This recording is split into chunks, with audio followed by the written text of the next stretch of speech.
You're now watching a clip from the Inspired by show. You can watch the full episode on our YouTube channel or listen on iTunes, Spotify, or wherever you get your podcasts. So make sure to head over there, leave us a 5-star rating if you enjoyed it, and follow the show. Now, you mentioned Grant Cardone, and I want to just quickly dive into this because I've noticed a lot of people in all the industries, education, personal branding, speaking, podcasting, writing, a lot of it starts in the US. And I've noticed there's a lot of people like GaryVee, Grant Cardone, who are very big characters, and they have this sort of mindset of hustle, hustle, hustle, get rich, wealthy. Grant with his beautiful private jets and stuff like this on all his ads. Not dissing it, find it interesting. So I'm curious, what's your views on the American way versus the British way? Is it the same? Can we learn from it?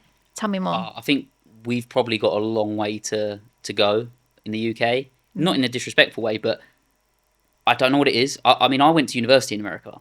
So I got like an under the cover look at like their education system, and it's not great. Like I know stereotypically that it's not the best, but it actually isn't that good.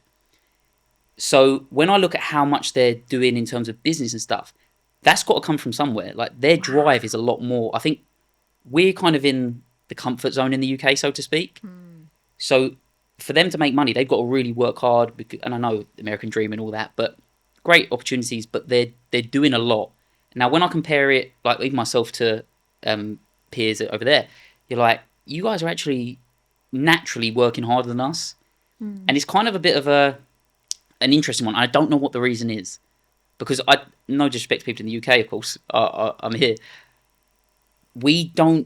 I don't know, it's easy to be lazy here. Yeah. And it's easy to get complacent. It's easy to not push yourself. And maybe it does come back to the rise of like the woo stuff too, because people are like, oh, thank goodness, there's a get out clause for me. I don't have to do the work today. I can just meditate on it or whatever it may be. And it's crazy.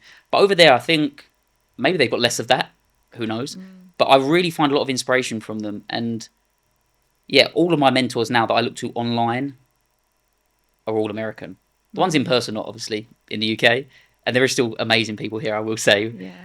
But yeah, I really find that drive inspirational for me.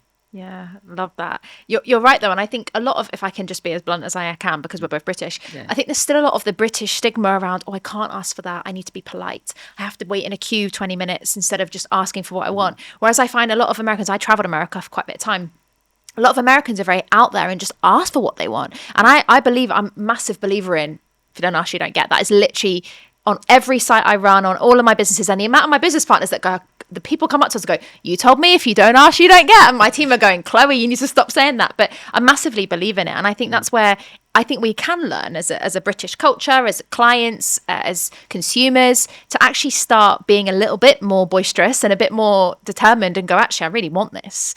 And clearly that's what I've definitely learned from a lot of the Americans, and we've definitely seen. Yeah, that's a really good point. I didn't really realise that that's probably what it is. But even, I think, easiest way to do it, if you look at any of their speakers, like the big speakers in the world, the American ones compared to the UK ones, all amazing at what they do. But the Americans will most likely be loud, out there, very confident. And I think that does come from a young age. They can't all have just learnt it for speaking. Right? And I know there's some loud English ones too. But I really like that. And that they do. They ask for what they want. They're not afraid to go for what they really believe in. And every time I've ever put myself in that sort of energy to really go for it, it's always worked out nicely. So I think, imagine if I did my whole life like this. And they are. So I think there's loads to learn from them for sure. I do admire them.